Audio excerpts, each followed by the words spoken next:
Welcome to Surviving Roots, the podcast where we navigate the messy, beautiful work of healing and growth. I'm your host, Cari, and this is your space to breathe, reflect, and find strength. Whether you're breaking free from old patterns, healing from loss, or rebuilding your story one small step at a time, you're in the right place. So take a deep breath, give yourself this time, and let's uncover the tools to move forward with courage. This podcast is for you.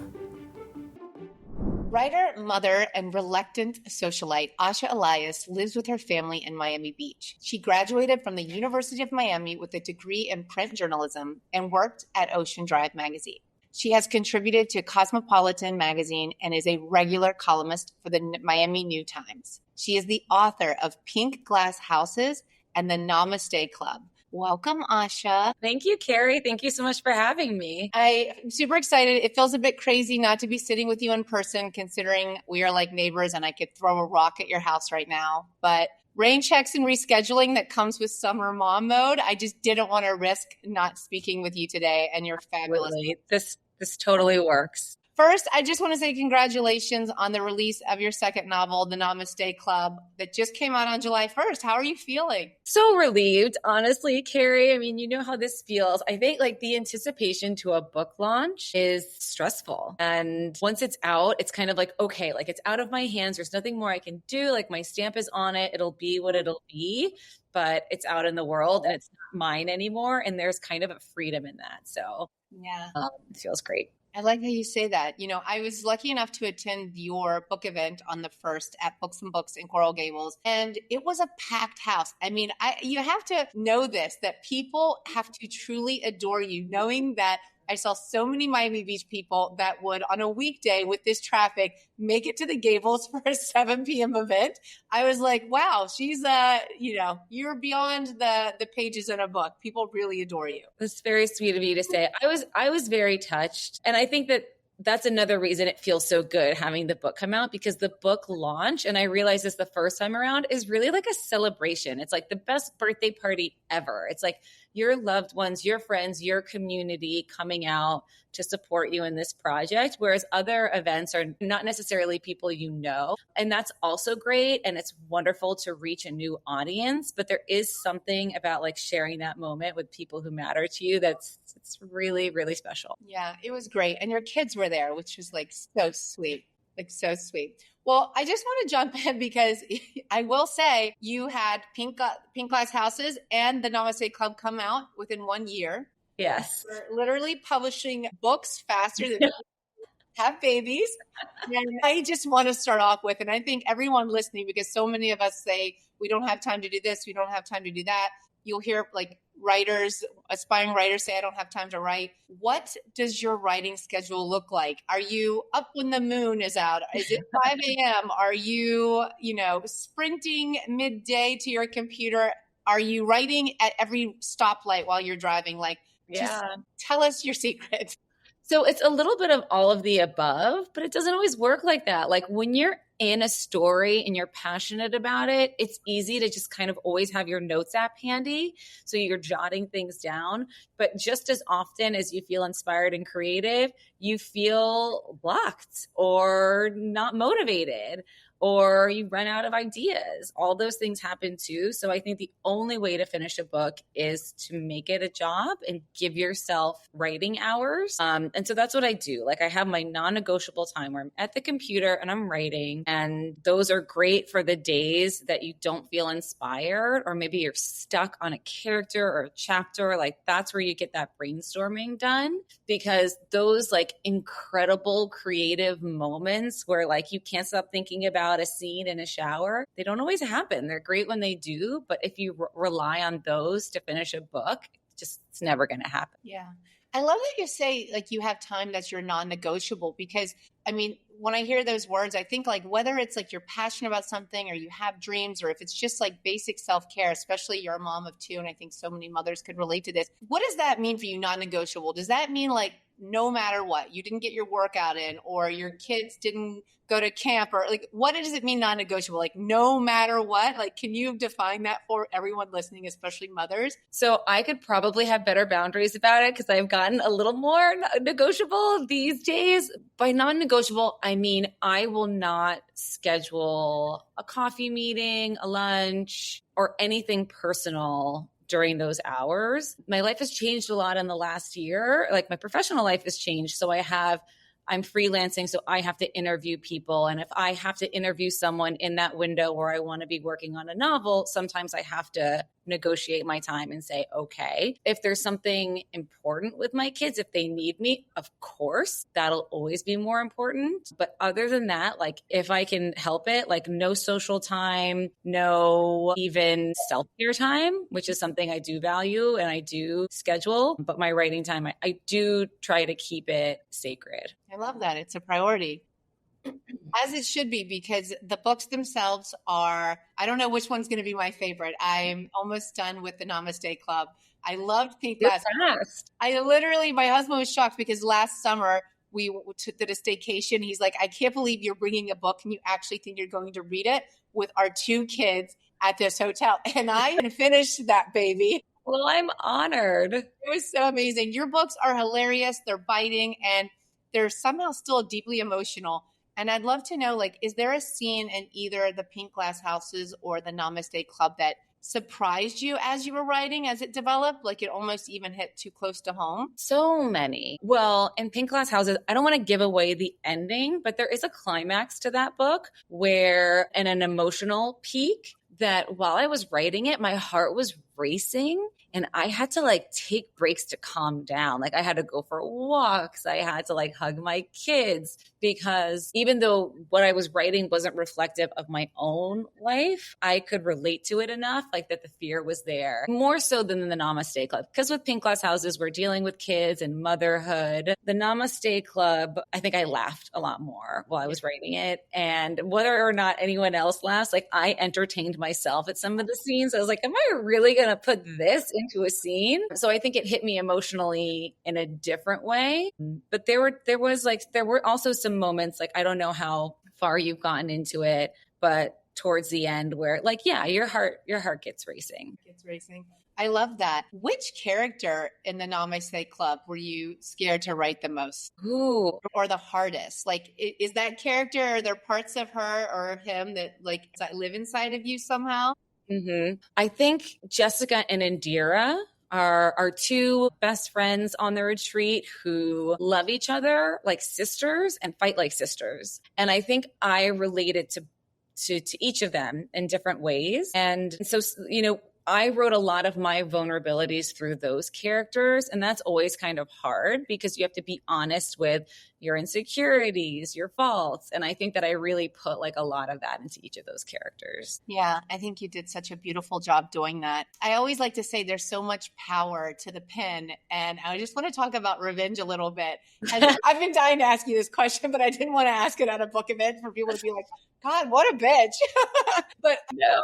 Has anything ever happened in real life where you absolutely had to write it into a character or a storyline just to get it out of your system because you didn't in real life? I love that you asked me that. And no one's ever asked me that before, but such a great question. And yes, I definitely have. In Pink Glass Houses, for sure. I wrote a lot about like some of my failures on the PTA, some of my failures in organizing activities for the kids. I wrote my frustrations with how I might have had unpleasant interactions with other moms. And yeah, like exactly like you said, like maybe I never said anything or did anything in that moment, but like the writing of Pink Glass Houses was very cathartic for me. Yeah. Because of that. Yeah.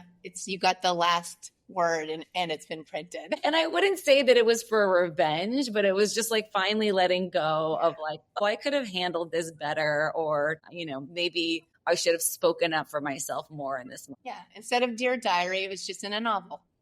Exactly. I love that. How would you say your voice has evolved from writing Pink Glass Houses to the Namaste Club? Or has it? Because I mean, they're two novels in 1 year. Have you had time? Has your voice changed? Because I know there's more in the lineup, but would you say that your voice has changed in the process? I think that my voice is similar and that there, it leans a little bit into sarcasm and a little bit into satire. But with the Namaste Club, I tried to be a little less writing in caricature and a little more nuanced. Because I think with Pink Glass Houses, I went really deep into caricature and then I found more dimension along the way. And I tried to start off a little bit more.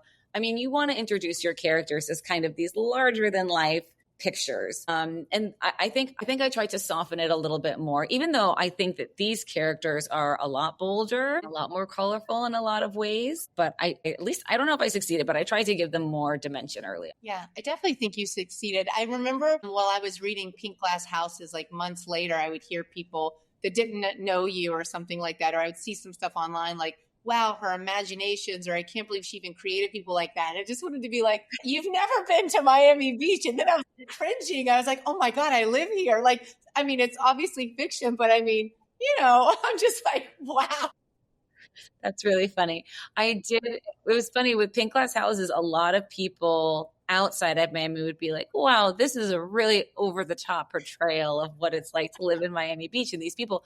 And a lot of people in Miami was like, oh, you could have gone way harder on some of these characters. I was reading so fast. I was like, where will she stop? How hard will she? Well, one thing I just really admire about you, and I think is so inspiring besides the books that you are writing, is that you really reinvented yourself. I mean, during the pandemic, sometimes people are like, oh, I'm going to have this job. I'm going to do this. I'm going to get married one day. I'm going to have kids. And you find yourself in your mid 30s or even 40s.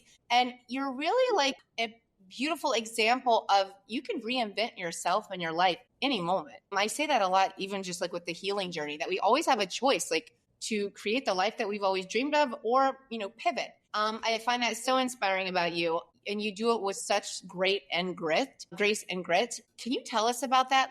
During the pandemic, divorce, raising two kids, what made you start this? Was it survival? Was it ambition? Was it both? Thank you. First of all, thank you for your very kind, generous words. I think quarantine gave a lot of us an opportunity to step back and ask ourselves, what am I doing with my life? Am I living up to my purpose? Am I pursuing my passions? Because I think it was a great reset where we'd kind of all been going through the motions of adulthood and without really reflecting on, where we were in life and whether that's where we want it to be. And all of a sudden, when everything is taken from you, you do kind of reflect and self-analyze. So that was happening. I knew for a while that I had wanted to start writing again. And I do also think, quarantine aside, there's something that happens to us as mothers when our children become a little more independent, especially those of us who have taken time away from careers, where we say, okay, I'm ready to be something else again. I'm ready to be more than just their mom, which, you don't need to be. I have all the respect for stay-at-home mothers, but I felt like both things were happening at the same time. I was taking stock of where I was in life, and my kids were old enough that they didn't need me 24/7, so I could pursue a passion. There was opportunity there. And I think the third thing that was really important is that at a certain age, you just stop giving a fuck. Yeah. And that's why I felt like I wasn't afraid of failure. I wasn't afraid of judgment. And in my teens, I was terrified of both of those things. And nothing could seem more embarrassing than trying and failing. And then, also just not believing that I was good enough. So being in an age where none of that really matters, and you have nothing to lose, really gave me the opportunity to just pursue what I wanted to do. God, I love that, Asha. And, it's such a good reminder, especially people that are mothers listening. I am always just trying to instill in my children that self-esteem and that worth and all those things. So when they're in their 20s, I just sometimes at 47, I look back and I'm thinking, God, so many, for decades, to doubt yourself and to think I really had nothing to lose then. You know what I mean? It was just me being in my 20s, living my best life. Those are the times to take chances, but fear stops so many people. I paralyzed myself. Yeah, we do that. So I'm always trying to unlearn that so my kids don't have to unlearn that in their adulthood. Yeah, that's a lesson we can give to our kids because when you're a kid, you kind of believe because everyone's told you, like, I can be whatever I want, I can follow my dreams, and then you forget it. And I don't know why. Either. I don't know. But I think we're both doing a good job as me. We'll always remind our kids. Yeah, yes, definitely. I love that fear, you just pushed right to it. It's fear, like sometimes fear can push us down and you just let it push you right towards your potential. So, I mean, bravo to that. Thank you, Cari. I'd love to explore a little bit because we're getting into like, our 20s and self-doubt and just being scared of fear and paralyzing yourself. Like, what did like love and life look like growing up for you? Like, how did your upbringing shape the kind of woman and mother you're becoming? Oof, that's a heavy question. And something I know you can relate to a lot. I had a really complicated relationship with my mother, who is now passed. And I want to say, like, at times distant, at times close relationships with my father, but like very inconsistent. And the overarching, like, if I had to say one thing about my childhood, it was independent. Like, I wasn't really parented much. And I am the opposite type of, like, I don't think I'm a helicopter parent, but I am constantly with my kids and helping them make decisions and planning for their future. And those were things that I did not grow up with at all. I think the biggest difference is the relationship I have with my kids. It was very clear growing up, like, there was parent and there was child and there was a hierarchy. And I don't think that that's a bad thing necessarily. And I think that maybe I could have more boundaries with my kids, but they are like my little people, and there's nothing they can't ask me. There's nothing that they can do that's going to result in me flipping out. Like, we might have a serious conversation, I might get upset, but discipline looks very different. Yeah, I love that. I can relate to a couple of those things, pretty much all of them. It's so interesting. I didn't know that about you. And I'm sorry to hear about the passing of your mom. I know that was a couple of years ago. Yeah. Yeah, thank you. Well, I mean, this sort of leads into something that you've said, I believe on a previous podcast, something about how you made yourself grow up too fast. And I think that's just the recipe of being sort of a parentified child. So where you're independent and you're sort of, taking care of yourself. I think we do grow up a little too fast. Definitely. It does cost us a lot. How would you say you're sort of reclaiming that now, if you are? These are such great questions, Cari, and ones I've never been asked. But I think about that a lot, actually, about how also around the same time that I started writing again, that I was divorcing, like, there were so many new changes. But I think that I really became more in tune with who I always was and who I always wanted to be. I think that, like, once I graduated high school and I was off in college, I tried really hard to be someone I wasn't because I was afraid of my true nature. I was afraid of what that would look like because I had such an unstable upbringing. So I thought stability was the most important thing, and I must not be a stable person because I've never had that before. So I would have to, like, really change who I was at a cellular level if I was going to find peace and if I was going to have, like, a productive adult life. And I think I finally let go of that about 5-6 years ago and embraced, like, that I'm a creative person and that I am a little bit of a free spirit. And those are things that make up who I am. And they're not, what's the word I'm looking for? They're not a flaw or a fault. Yeah. Not at all. I love that you say that. Thanks for being so honest. I mean, honestly, it's almost like, you sort of dissolved and, like, removed all the labels from your upbringing and just realized, like, you're worth the life that you dream of and who you truly are. And you just sort of taking off those labels. And now look at you. I think so many of us, we just sort of become the labels that are put on us or what we label ourselves because of the things that we put in our head, whether we think we're not, worth the most beautiful, healthy family growing up or worth a parent's attention or a parent's guidance or love, or, people who lack the parenting to where I make sure, like with my kids, that I want to activate all those inner tools so that their worth just lights up. Like, a lot of us didn't have that. So, we sort of become the people that other people tell us that we are based on their presence or lack of presence. Yeah. I think that's beautiful. I know what you're saying is going to inspire a lot of people. And it's just a good reminder that it doesn't matter what age you are. I mean, you're only in your 30s. Well, yeah, you're, I'm in my 40s, but early 40s. are you? I gotta have a whole other episode on anti-aging and gracefully, girl. I was, as soon as we are done with the interview, I was like, I have to ask her about her skin regimen. I thought you were still in your 30s. Well, even in reinventing yourself, people that are listening in your 40s, I mean, this is just amazing. And, you know, I think you're having some fun too, because I do want to talk about, and it's not going to be a huge portion of this episode. You're dating a younger guy, and we all want to know. He's in his 30s. Relationship taught you about power and, you know, possibly like your softness and just like letting yourself be loved in the way you want to be loved. Mm-hmm. That's really beautiful. Our minds want to know. Well, so I was never attracted to younger men. I never saw myself dating younger men. And even as I was getting divorced and I had other friends going through the same thing, they were all having flings with these young guys. And I was like, you guys are crazy. Like, that sounds fun, but all, like, what do you talk about?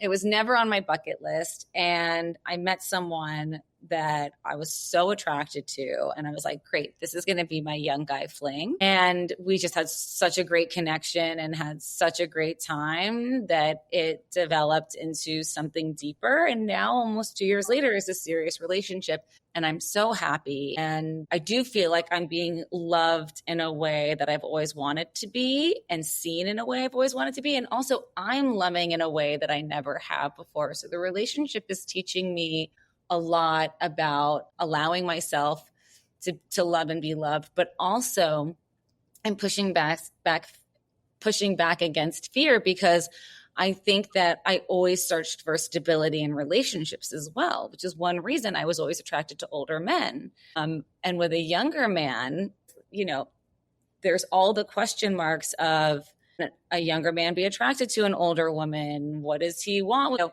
all of these kind of feelings of self-doubt that I hadn't had in other relationships, but it was something that I wanted so badly because of how the relationship made me feel, that even though my mind was like, this is scary, this isn't a sure thing, my heart said, but why not just see what happens because it's making you happy? Yeah.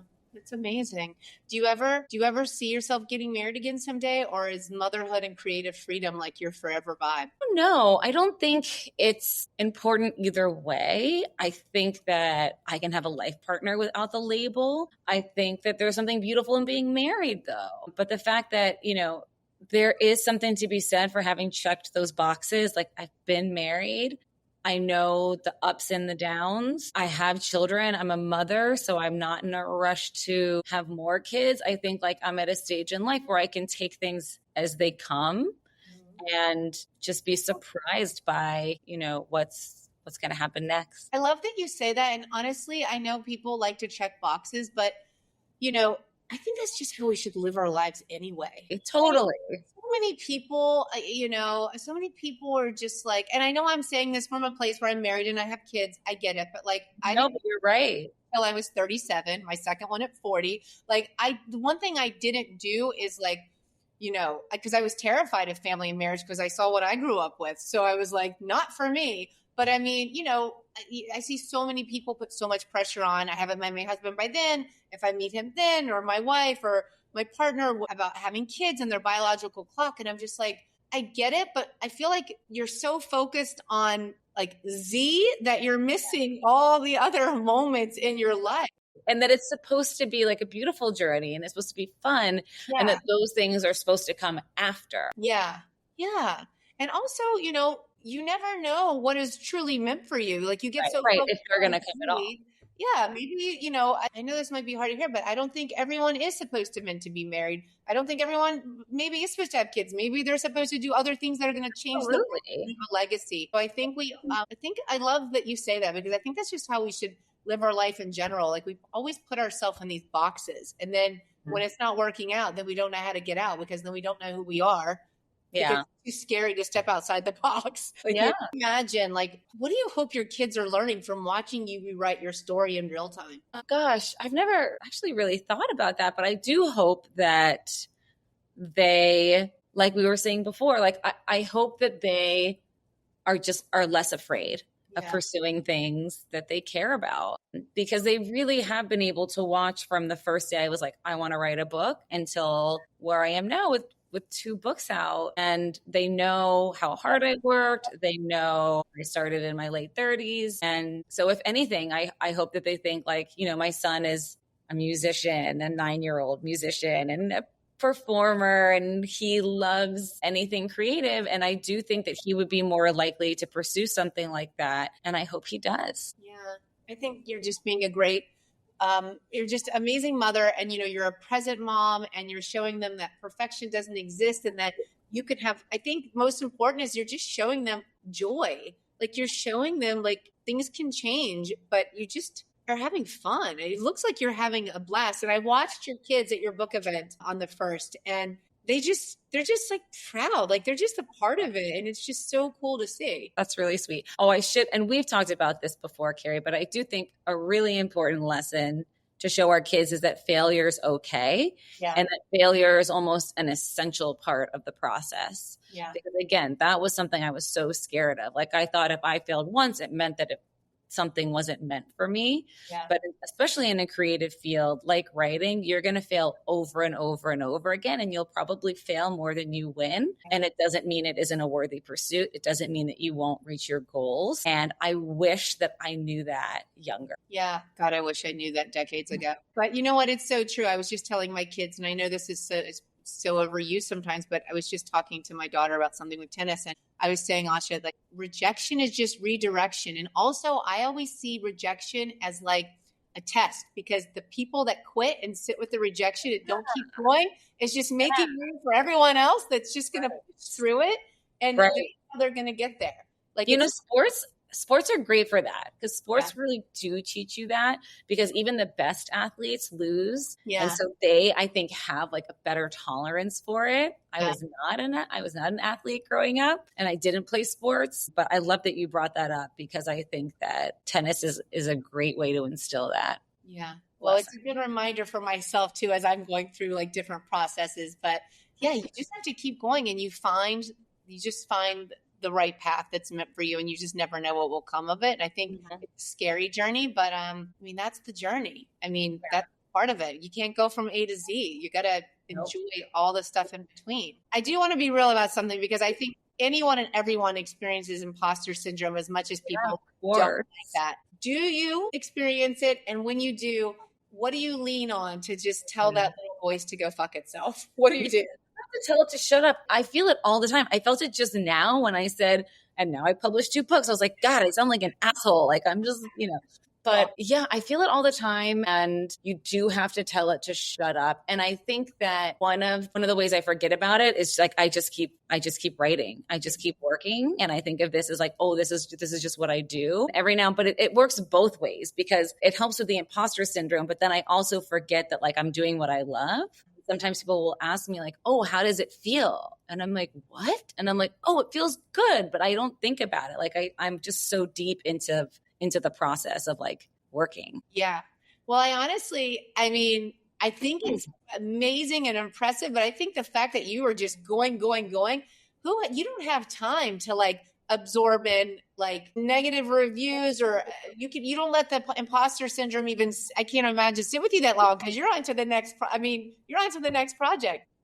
Yeah, a little bit is true. And I don't want to act like those things don't affect me. Like, of course, like I'm human, and I spend too much time like trying to find everything like people have said about the book. And sometimes when they're negative, like, of course, like I feel those things, but then like you said, the best way to move forward is just to keep yourself busy. Yeah, you just keep moving forward. What keeps you up at night? I mean, you have so much going on besides like probably going out at 3 a.m. because you have like, what keeps Asha up at night?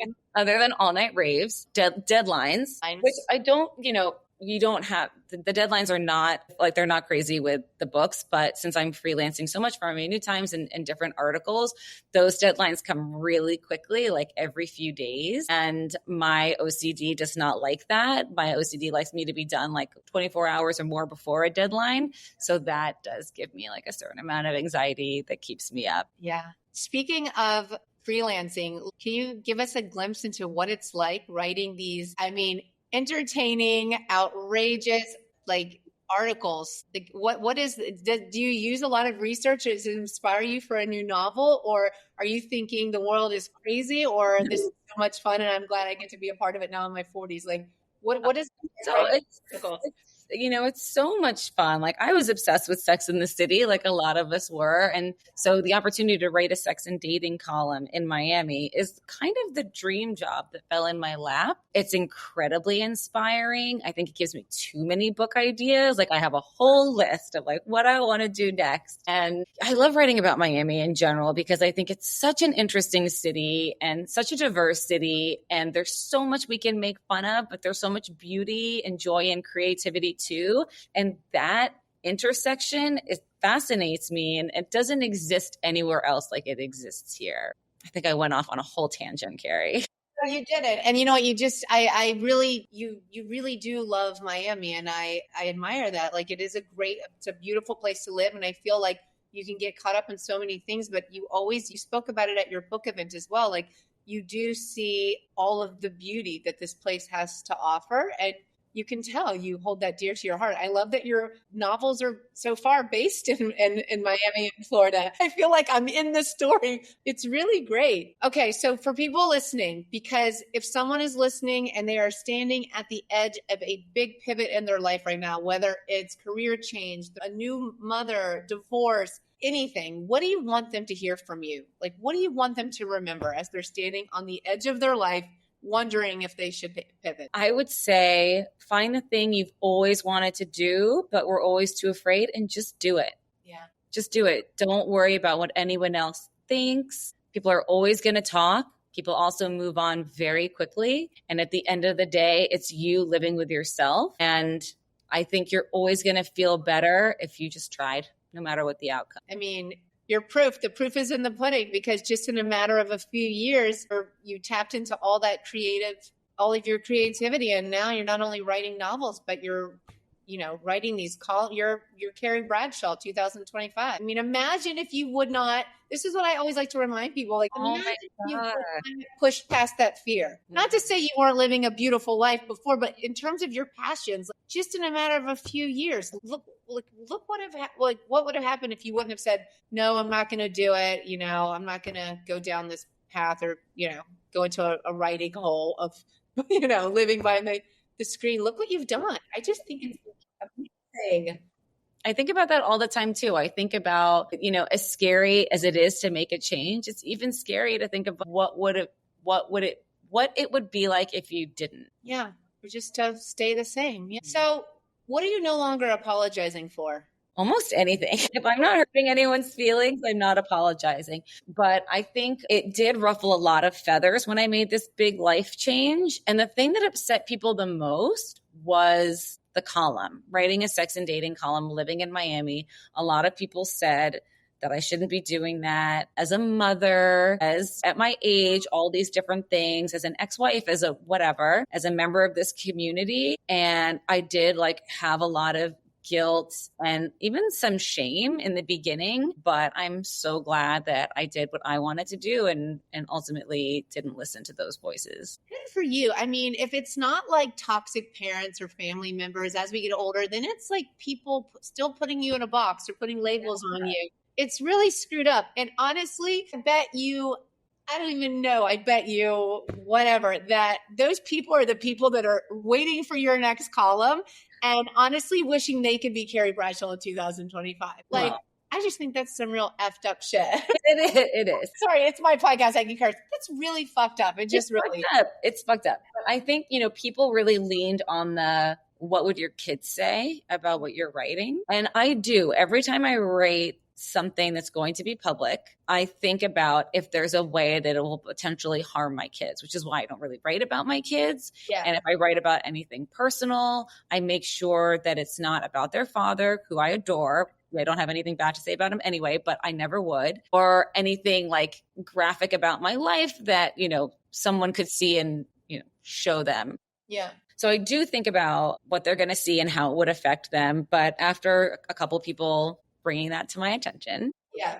I kind of sat them both down and in an age appropriate way said, listen, like my column sometimes talks about these issues. And they were like, God, they just kind of like rolled their eyes and laughed. Yeah. But didn't really care. Yeah. I think that's some great mothering. And yeah, I think it's so amazing that people have the audacity to put you in the box and label you and try to talk you out of something that is an amazing opportunity. You're an author and you're a writer, but also like, I wonder if these are like some of the same people that are doing inappropriate things, like, I don't know, half naked dancing on tables while they're telling you not to write about. Honestly, probably. Yes, honestly. Anyway, I'm not going to go down that hole, but I just feel like it's a lot of self-awareness to be, have the audacity sometimes to tell a grown woman what she shouldn't be doing. Yeah. Okay. Because you have done so many interviews and you're just everywhere and you have such support and praise for your novels and your writing. Is there like a question that no one's ever asked you before that you wish that they would? Honestly, Cari, most of these questions nobody has ever asked me. This has been such a thoughtful interview, and I appreciate, like, I saw a little preview of the questions. I don't know if you want to edit that out or not, but I was like, wow, these are so, usually if people send me questions before, I actually glance and don't think about them because I don't want to have answers ready. I want to like have a conversation and see how they come out. But I was so excited to talk to you because I was like, this is going to be such a great conversation. In other words, no notes, Cari. Thank you, Asha. No, I mean, sometimes I like to send a little bit ahead because I do like to dig in a little bit into our past and what makes us us. And I find your journey, again, truly inspiring. You have shown people the power of choice, how you can reinvent yourself at any time, no matter what you're juggling or what you're experiencing in life. And you're making new dreams come true. And I think that is, I think that's beautiful. I don't want to dig in so much to your books because I know sometimes when I'm reading something or hearing something, I don't want to know what's going to happen. I want it to all be like fresh and new. But I think there's so much to say about you as an author and you as a mother and a person. I think that's why your books are just so great because it's because of the person that you are.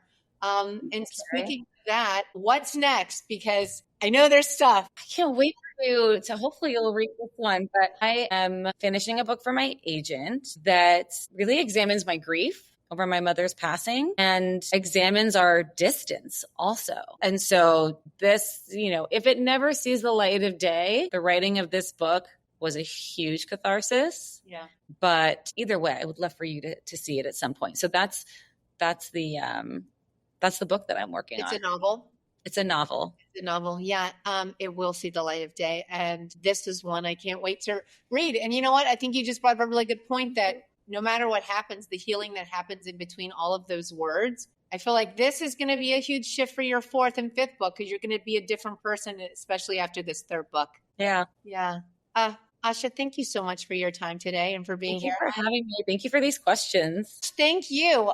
There's so much that makes you you, and I just wanted to dive in a little bit. It's great knowing you and watching your journey, and I'm just so proud of you. Thank you. I feel the same about you, Cari. Oh, thank you. Because you've done all the things that you said to me, you've done as well. I'm just not interviewing you.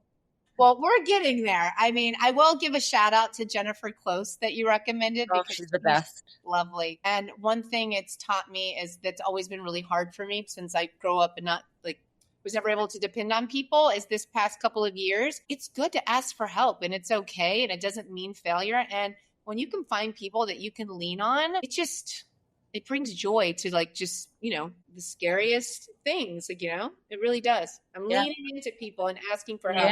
Yeah. Support is everything. And Jennifer Close is an incredible support for any writer. Yeah. Well, thank you so much. Thank you for your time today. Thank you for lighting up with your beautiful smile. Thank you for your summer reading material because I have been wanting to take a break with nonfiction and self-help and the Namaste Club. I'm getting my spirituality in a very fun way. So I just want to thank you for everything that you're doing. This episode will definitely inspire everyone listening. And I look forward to next time and the next book. Thanks, Cari. Thank you again for having me. Thank you. Thank you for joining me for this week's episode of Surviving Roots. I hope it gave you something meaningful to carry with you. Let's keep this conversation going. Find me on Instagram at cari.fund, where I'll share more from the show. Don't forget to subscribe, leave a review, and share this with someone who needs it. And remember, we are the choices that we make.